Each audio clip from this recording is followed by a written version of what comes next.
Hallelujah, जय मसीह की। परमेश्वर का धन्यवाद हो आज के दिन के लिए। बहुत बहुत परमेश्वर आपको आशीष दे जितने लोग प्रभु का वचन सुन रहे हैं इन दिनों में, क्योंकि एक समय ऐसा आने वाला है जबकि ना खाने की कमी होगी और ना पानी की कमी होगी और ना ही किसी बात की घटी होगी, लेकिन प्रभु के वचनों की घटी हो जाएगी। ऐसा समय आएगा कि जब लोग प्रभु के वचन को ढूंढेंगे लेकिन नहीं मिलेगा। आज प्रभु का वचन हर जगह प्रचार किया जा रहा है। आज हर जगह प्रभु का वचन हमें आसानी से मिल रहा है, लेकिन एक दिन वो भी आने वाला है जब प्रभु का वचन लोग ढूंढेंगे और नहीं पाएंगे। क्योंकि परमेश्वर का वचन हमें बताता है, परमेश्वर एक बात कहता है कि मेरे ज्ञान के ना होने से मेरी प्रजा नाश हो गई है। मेरे ज्ञान के ना होने से हम बहुत गीत सुनते हैं, भजन सुनते हैं, बहुत गाते बजाते आराधना करते हैं। ज़रूरी है क्योंकि प्रभु महिमा चाहता है और वो चाहता है कि आत्मा सच्चाई उसका भजन करें, लेकिन हम उसके मन को भी जानें, उसकी इच्छा को भी जानें, वो हमसे क्या चाहता है और हमारा जीवन कैसा होना चाहिए और वो किस प्रकार से चाहता है कि हम संसार में रहते हुए अपने दिनों को बिताएं। परमेश्वर चाहता है हम उसकी इच्छा को पूरी करें, जानें। तो प्रिय बहन भाइयों, आज मैं आपको बताऊंगा, क्योंकि अंत का समय निकट है, बहुत जल्दी दुनिया का अंत होने वाला हम जानते हैं, क्योंकि अंतिम दिनों के सारे लक्षण पूरे हो रहे हैं। और आपने देखा होगा जितने जगह जगह भूकंप आ रहे हैं, जगह जगह अकाल पड़ रहे हैं, मरियाँ पड़ रही हैं, बहुत सारे दुर्घटनाएं घट रही हैं, आकाश में चिन्ह भी दिखाई दे रहे हैं। और हर तरह की वो बात जो प्रभु यीशु मसीह ने कही है, जाति पे जाति, राज्य पे राज्य चढ़ाई करेंगे और लोग एक दूसरे लड़ेंगे, झगड़ेंगे, बैर करेंगे यीशु मसीह के नाम से, ये सब कुछ हो रहा है। और इन सब बातों से हम जो विश्वासी लोग हैं, मसीह लोग हैं, हम इस बात को जान सकते हैं कि प्रभु यीशु का आना बहुत निकट है, वरन प्रभु यीशु मसीह द्वार पर ही है। अब सोचिए, जब प्रभु यीशु मसीह का आना निकट है तो हमें कितना ज़्यादा और ज़्यादा तैयारी करनी चाहिए, हमें कितना और ज़्यादा परमेश्वर की निकटता में आना चाहिए और हमें कितना ज़्यादा परमेश्वर के लिए जीना चाहिए। प्रभु का वचन हमें बताता है जो अंतिम दिन आएगा, पतरस उस समय एक बात लिखता है, पतरस एक बात लिखता है यहाँ पर, यह पहले जान लो कि अंतिम दिनों में हंसी ठट्ठा करने वाले आएंगे जो अपनी ही अभिलाषाओं के अनुसार चलेंगे। देखिए, प्रभु का वचन में बताता है पहले ये जान लो। मसीह लोगों को ये जानने की बहुत ज़रूरत है कि अंतिम दिन से पहले क्या होने वाला है ना। व्यवहार जो है मनुष्य का बदल जाएगा, लोगों का रहन सहन बदल जाएगा, लोगों के जीवन की शैली बदल जाएगी। कैसे? जो लोग, बहुत से लोग विश्वासी लोग भी हैं, वो भी बहक जाएंगे विश्वास से। ऐसा क्यों होगा? क्योंकि यहाँ लिखा है अंतिम दिनों में हंसी ठट्ठा करने वाले आएंगे। और हम जानते हैं आजकल यीशु मसीह का बहुत ज़्यादा मजाक बना रहे लोग, बहुत ज़्यादा हंसी मजाक करते हैं। यीशु मसीह क्यों नहीं आया, यीशु मसीह आएगा नहीं, और यीशु मसीह कोई नहीं है। बहुत सारी बातें यीशु का इनकार करते हैं लोग, हंसी उड़ाते हैं यीशु मसीह की। वो तो कमज़ोर है, वो तो अपने आप को नहीं बचा पाया, उससे तो क्या कर लिया, हमारे लिए कुछ नहीं किया। और इस तरह से लोग यीशु मसीह के आने के विषय में ठट्ठा करेंगे। यहाँ तक कि बहुत सारे विश्वासी लोग हैं, वो भी उनकी बातों में बहक जाएंगे और वो भी उनके साथ उनके पीछे हो लेंगे और प्रभु यीशु मसीह के पीछे नहीं चलेंगे।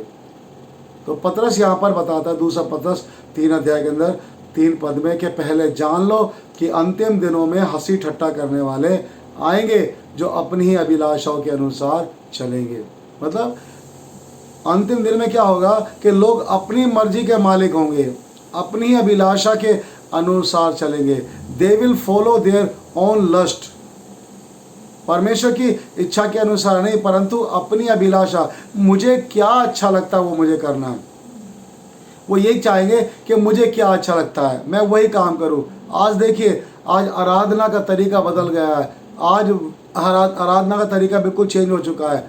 परमेश्वर क्या चाहता है वो हम नहीं आराधना करते, परंतु हम क्या चाहते हैं वो हम आराधना करते हैं। हमें ये करना चाहिए, हमें वो करना चाहिए, हमें ऐसा करना चाहिए तो लोग खुश होंगे, ऐसा करेंगे तो लोग हमारी वाह करेंगे, ऐसा करेंगे तो लोग हमारी तारीफ़ करेंगे, लोग हमें बहुत सारे कॉम्प्लीमेंट्स देंगे, बहुत सारी शुभकामनाएं भेजेंगे, और अपने आप को फेमस करने के लिए आराधना की जाती है। परमेश्वर के लिए आराधना बहुत कम है। सच्चे आराधक जो परमेश्वर की आराधना करते हैं वो बहुत कम लोग हैं, जो आत्मा सच्चाई से परमेश्वर का भजन करते हैं। अंतिम दिन में ऐसा होगा कि लोग अपनी अभिलाषा, मतलब अपनी इच्छा पूरी करने के लिए लोग मुझे जाने, मेरे पीछे चलें, मुझे फॉलो करें, है ना, मेरे साथ चलें, मैं जो चाहता वो मैं काम करूं, है ना। ये नहीं कि प्रभु क्या चाहता है। परमेश्वर ने अपना आत्मा इसलिए नहीं दिया कि हम उसको चलाएं, परंतु परमेश्वर ने अपना आत्मा हमें इसलिए दिया है कि वो हमको चलाए। पवित्र आत्मा हमको चलाए, पवित्र आत्मा की बात को हम सुने, पवित्र आत्मा के निर्देश को हम सुने, प्रभु के वचन को हम सुने कि क्या कहता है। ये तभी होगा जब आप प्रभु का वचन सुनेंगे, ज़्यादा समय लगाएंगे। लोग प्रभु का वचन भी पूरा नहीं सुनते। आज बहुत से लोगों को मैंने देखा, यूट्यूब पे जाते हैं, प्रभु का वचन देखते हैं और 1-2 मिनट देखते हैं, उसके बाद फट से वहाँ से हट जाते हैं। शैतान चाहता ही नहीं कि आप प्रभु का वचन सुने। दुष्ट आत्माएं कभी नहीं चाहती कि आप परमेश्वर का वचन सुने, क्योंकि जब आप प्रभु का वचन सुनेंगे, उस पर मन लगाएंगे, तो आप परमेश्वर के निकटता में आएंगे। और यही शैतान नहीं चाहता कि आप प्रभु के निकटता में हैं। और जब आप निकटता में नहीं आएंगे तो आपको यीशु मसीह की बातों का विश्वास कैसे होगा कि यीशु मसीह आने वाला है। और जब आपको विश्वास नहीं होगा तो आप यीशु मसीह की आशा क्यों रखेंगे कि यीशु आने वाला है। फिर तो आप जैसा चाहेंगे वैसे चलेंगे, अपनी अभिलाषाओं में चलेंगे। तो अंतिम दिनों का ये लक्षण है, अंतिम दिनों का ये व्यवहार है कि लोग अपनी अभिलाषा के अनुसार चल रहे हैं, जैसा उनको अच्छा लगता है वैसे वो दिन काट रहे हैं। परमेश्वर के वचन के अनुसार दिन नहीं काट रहे, परंतु अपनी मर्जी के मुताबिक दिन काट रहे हैं।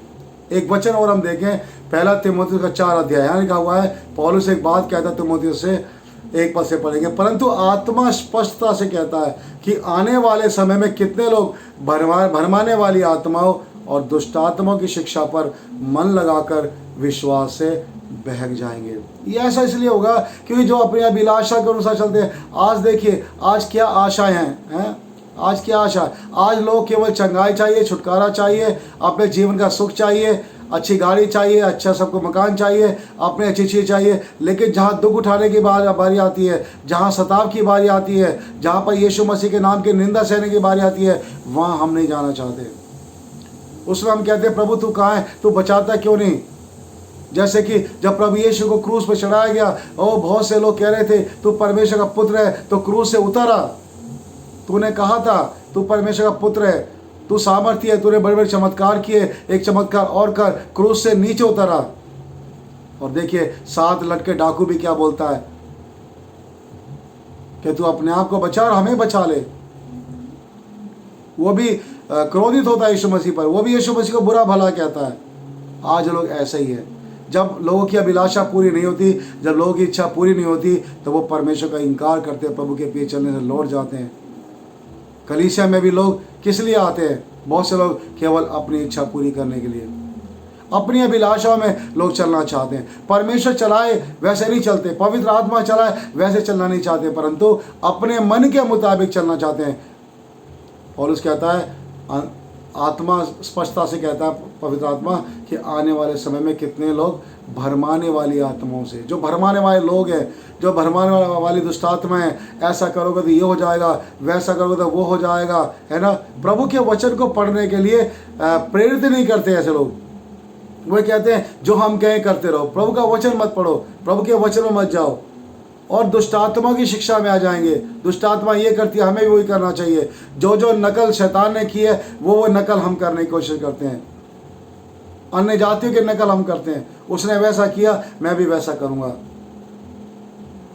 देखिए, परमेश्वर कभी नहीं चाहता कि हम अभिलाषाओं के अनुसार चलें, परंतु परमेश्वर चाहता है कि हम परमेश्वर के वचन के अनुसार चलें। वचन में लिखा है, वचन पर चलने वाले बनो। प्रभु यीशु मसीह ने क्या कहा यूहन्ना 15 अध्याय में, कि अगर तुम मुझ में बने रहो, if you abide in me and my word abides in you, अगर मेरा वचन तुम में बना रहे तो जो चाहो मांगो तुम्हारे लिए हो जाएगा। Ask what ever you wish and it shall be done for you. जो कुछ भी मांगो वो तुम्हारे लिए हो जाएगा। कब? जब प्रभु की बातें हम में बनी होंगी, यीशु मसीह हमें बना होगा। क्या आप कभी कल्पना करते हैं, क्या कभी आप ये आशा जोते कि यीशु मसीह तू आके मुझसे बात कर, पवित्र आत्मा तू मुझसे आके बात कर। जब आप प्रभु का वचन पढ़ेंगे, जब आप प्रभु के वचन में जाएंगे, परमेश्वर का वचन आपसे बातें करेगा। यीशु मसीह वचन है और पवित्र आत्मा आपके अंदर आएगा और आपसे बात करेगा। वो आपको अद्भुत सामर्थ्य से भरेगा। आज लोगों को दर्शन क्यों नहीं मिलता? आज लोगों के पास क्यों सामर्थ्य नहीं है? क्योंकि लोग वचन नहीं पढ़ते, वचन में नहीं जाते, प्रभु के साथ समय नहीं बिताते, अपनी मर्जी के अनुसार दिन बिताना चाहते हैं। लेकिन प्रभु का वचन हमें बताना चाहता है कि हम परमेश्वर की इच्छा के अनुसार चले, ना कि अपनी इच्छा के अनुसार। प्रभु यीशु मसीह ने ये नहीं कहा कि दुनिया को फॉलो करो। प्रभु यीशु मसीह ने कहा मेरे पीछे हो लो, फॉलो मी, मुझे फॉलो करो। किसी पास्टर को फॉलो मत कीजिए, किसी अगुवे को फॉलो मत कीजिए। जो अच्छाई से चल रहे हैं उनके साथ तो आप चल सकते हो, लेकिन फॉलो आप यीशु को कीजिए। प्रभु यीशु मसीह के अलावा किसी और को फॉलो ना करें, क्योंकि अनंत जीवन यीशु मसीह के पास है। एक बार प्रभु यीशु मसीह ने यूहन्ना 6 अध्याय में लिखा हुआ है, अपने चेलों से कहा मेरा मांस वास्तव में खाने की वस्तु है और मेरा लहू वास्तव पीने की वस्तु है। तो प्रभु यीशु मसीह अपने इस इंसानी मांस खाने की बात नहीं कर रहे थे, प्रभु यीशु मसीह सहभागिता की बात कर रहे थे। प्रभु यीशु मसीह सहभागिता की बात कर रहे थे। जैसे कि आदम को परमेश्वर ने बनाया और आदम ने क्या किया? जब आदम अकेला रहा, परमेश्वर ने कहा आदम का अकेला रहना अच्छा नहीं है, उसके लिए मैं सहायक बनाऊंगा। और तो देखिए आदम के लिए परमेश्वर का किया, आदम को भारी नींद में डाला और उसकी हड्डी से, उसकी पसली से एक स्त्री को बनाया, हवा को बनाया। और जब आदम के पास लाया, आदम ने क्या कहा? मेरी हड्डी में की हड्डी और मेरे मांस में का मांस है। यह है सहभागिता, मेरे शरीर से निकले। तो हम किस में से निकले? हम किस में से बने? हम यीशु मसीह में से निकले। यीशु मसीह में हमारा जन्म हुआ है, विश्वास से नया जन्म हुआ है। यीशु मसीह में विश्वास करने से हम परमेश्वर के संतान हैं। इसे हमारी सहभागिता यीशु के साथ है, हमारी सहभागिता परमेश्वर के साथ है। अगर हमारी सहभागिता प्रभु के साथ नहीं है तो हम कुछ भी नहीं है। तो जब प्रभु यीशु मसीह ने ऐसी बात कही तो बहुत से चेलों को ये बात बुरी लगी, नागवार लगी। उन्होंने कहा ये कैसी बातें करता है, ये अच्छी बातें नहीं है। चंगाई की बात तो अच्छी है, चमत्कार करने की बात तो अच्छी है, लेकिन ये बात अच्छी नहीं है। आज देखिए लोग क्या कर रहे हैं, आज लोग यही तो बातें कर रहे हैं। आपको चंगाई मिले अच्छी बात है, चमत्कार करने वाले अच्छे हैं, लेकिन जो वचन को खराब बोल दे वो बुरे हो जाते हैं। अरे यहाँ तो केवल कड़वी बातें मिलती हैं, यहाँ तो केवल खरा वचन ही मिलता है। वचन से चंगाई है, वचन से ही जीवन है, सब कुछ वचन से ही तो है। जो आज चंगा करने वाले हैं उनसे पूछिए, रात और दिन वो परमेश्वर के साथ बैठे रहते हैं, प्रार्थना करते रहते हैं, प्रभु की निकटता में जाते हैं, और तब जाके परमेश्वर उनको सामर्थ्य देता है, उनको इस्तेमाल करता है, और वो परमेश्वर की सामर्थ्य से भरकर ऐसे काम करते हैं। अपनी सामर्थ्य से नहीं करते, परमेश्वर की सामर्थ्य से करते हैं। तो जो लोग प्रभु को नहीं जानते, परमेश्वर उनको इस्तेमाल करता है और प्रभु की चंगाई और सामर्थ पहुंचते हैं लोगों तक। लेकिन आप और मैं तो प्रभु को जानते हैं। जो प्रभु को पहचानते हैं उनको भागने की जरूरत नहीं है, उन्हें तो यीशु मसीह के पास जाने की जरूरत है, उन्हें तो प्रभु की इच्छा के साथ चलने की जरूरत है। प्रभु के पीछे चले तो अंतिम दिनों में क्या होगा? प्रभु का वचन बताता है अंतिम दिनों में क्या होगा? लोग अपनी ही अभिलाषा के अनुसार चलेंगे, अपनी ठट्टा करने वाले होंगे, है ना। लोग सच्चाई में मन नहीं लगाएंगे, लोग परमेश्वर मन नहीं लगाएंगे, लोगों का व्यवहार बदल जाएगा, लोग आराधना करना पसंद नहीं करेंगे, लोग परमेश्वर के वचन को सुनना पसंद नहीं करेंगे। और यही तो होता है आज लोग हर चीज़ के समय है। आप देखिए सोशल मीडिया में लोग कितने फंसे हुए हैं, है ना। कितनी चीज़ें देखते रहते हैं, लेकिन कितना वचन बाइबल पढ़ते हैं, कितना समय प्रार्थना करते हैं। फेसबुक पर, है ना, और इंस्टाग्राम पर, यूट्यूब पर बहुत समय आप लगाते हैं, मैं भी लगाता हूँ। लगाना चाहिए, बुरी बात नहीं है। मैं ये नहीं कह रहा कि मत लगाइए, है ना। आप प्रभु के वचन सुनिए, गाने सुनिए, अच्छी बात है, लेकिन वो इम्पोर्टेंट नहीं है। आप प्रभु के साथ कितना समय बिता रहे हैं वो इम्पोर्टेंट है। आप प्रार्थना में कितनी देर बैठे हैं, आप अपने आप कितना भजन प्रभु का कर रहे हैं। भजन सुनने से भक्ति नहीं होती है। जैसे कि मैं आपको बताऊं, आप घर में मसीह गाने चला दीजिए, सारा दिन 24 घंटे चलाइए, तो क्या यीशु उतर के आ जाएगा कि देखो दिन रात मेरा गाना चल रहा है? नहीं, प्रभु यीशु मसीह ऐसे नहीं आने वाला। वो तो आप सुन रहे हो, आपको आनंद मिल रहा है। लेकिन आप जब आराधना करेंगे, आप जब प्रार्थना करेंगे, आप जब यीशु के साथ बैठेंगे, तब यीशु आएगा आपके पास, तब पवित्र आत्मा आपके अंदर आएगा, तब पवित्र आत्मा की सामर्थ आपके अंदर आएगी। अपना समय देना सीखे। अंतिम दिनों में क्या है, लोग बहक रहे हैं, भरमाए जा रहे हैं, आराधना छोड़ रहे हैं, प्रार्थना छोड़ रहे हैं, वचन छोड़ रहे हैं, है ना। वो सोचते हैं कि मसीह गाने सुनने से, मसीह वचन सुनने से, इधर उधर जाने से, टाइम पास करने से, चमत्कार देखने से हमारी भक्ति है। ये भक्ति नहीं है, ये तो टाइम पास है। आप सुन रहे हैं, मैं जो प्रचार आपको दे रहा हूँ ये भी आप सुन ही रहे हैं, लेकिन जब तक आप यीशु के साथ समय नहीं बिताएंगे, जब तक आप प्रभु यीशु के साथ नहीं बैठेंगे, तब तक आपको कुछ नहीं मिलने वाला। आपका प्रेम ठंडा पड़ जाएगा, आपके प्रेम में कोई ताकत नहीं रहेगी। आप यीशु मसीह के लिए बैठना पसंद नहीं करेंगे, क्योंकि जब आपको बिठाया जाएगा आप प्रार्थना में नहीं बैठेंगे। इसलिए ज़रूरत है कि हम प्रभु के साथ समय बिताएं, प्रभु के साथ अपना ज़्यादा समय व्यतीत करें, प्रार्थना में, आराधना में, धन्यवाद में, अपनी व्यक्तिगत प्रार्थना कीजिए, प्रभु के साथ समय बिताइए। अगर आप यूट्यूब पे 1 घंटा देते हो तो कम से कम 2 घंटे प्रभु को दीजिए। आप फेसबुक पे 4-5 घंटे देते हो तो कम से कम 6-7 घंटे प्रभु को दीजिए, उससे बढ़कर दीजिए। क्यों प्रभु यीशु मसीह ने पतरस से पूछा, पतरस क्या तू मुझसे इनसे बढ़कर प्यार करता है तू? उसने कहा हाँ प्रभु मैं तुझसे प्यार करता हूँ। प्रभु यीशु फिर पूछा क्या तू मुझसे प्यार करता है? उसने कहा हाँ प्रभु मैं तुझसे प्रेम करता हूँ, तू जानता है। ये प्रभु यीशु ने तीसरी बार पूछा, पतरस क्या तू मुझसे प्यार करता है? अब पतरस उदास हो गया। अगले चैप्टर में मैं आपको बताऊंगा, अगले एपिसोड में, कि पतरस ने क्यों उदास हो गया था, क्या बात थी उसके जीवन में। हमारे जीवन में ऐसा होता है, जब परमेश्वर हमसे पूछता है तू मुझसे प्यार करता है, हमारा जवाब क्या होता है? हाँ हाँ प्रभु बहुत करते हैं, देख सारा दिन यूट्यूब चलाते हैं, सारा दिन गाने सुनते हैं, इतना प्यार करते हैं, और कुछ थोड़ी देखते हैं, खाली तेरे गाने देखते हैं, तेरे वचन सुनते हैं, कुछ करते थोड़ी हैं। लेकिन प्रभु के साथ कितना बैठते हैं, उसकी कितनी सुनते हैं हम। सारे बंद करके, फ़ोन बंद करके, सारे सिस्टम को बंद करके एकांत में परमेश्वर के साथ कितना समय बिताते हैं। परमेश्वर ने कहा ना, तू जब परमेश्वर प्रार्थना करे अपने भीतर की कोठरी में जा, अपने द्वार को बंद कर और गुप्त में परमेश्वर प्रार्थना कर। उतना समय हम कहाँ बिताते हैं? तो अंतिम दिनों में क्या है, ये सब खत्म हो रहा है धीरे धीरे। प्रार्थना कम हो रही है, आराधना कम हो रही है, इसे चर्च भी बंद हो गए तो और प्रार्थना कम हो गई है।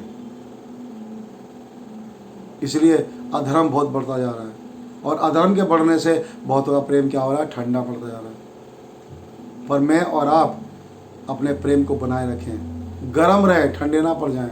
यीशु मसीह आने वाला है, और गर्म हो जाइए। यीशु आएगा तो क्या हमें विश्वास पाएगा? गर्म जोशी से प्रभु का स्वागत करने के लिए आप तैयार रहिए। उसके सारे चिन्ह पूरे हो रहे हैं, सारी बातें पूरी हो रही है। प्रभु यीशु का आना बहुत निकट है। क्या मैं और आप तैयार हैं? क्या हमारी कुप्पियों में तेल है? क्या हमारे पास अभिषेक है? क्या हमारे पास आत्मा की सामर्थ्य है? क्या हम आत्मा में प्रार्थना करते हैं? क्या हम भी औरों के समान ठट्ठा करने वाले तो नहीं हो गए, कमियां निकालने वाले तो नहीं हो गए, दुनिया के साथ चलने वाले तो नहीं हो गए, अपनी अभिलाषा में चलने वाले तो नहीं हो गए? अपने आप को जांचें कि मैं किसकी इच्छा में चलता हूँ, प्रभु की या अपनी इच्छा में? किसकी इच्छा में चलता हूँ? आप विचार कीजिए।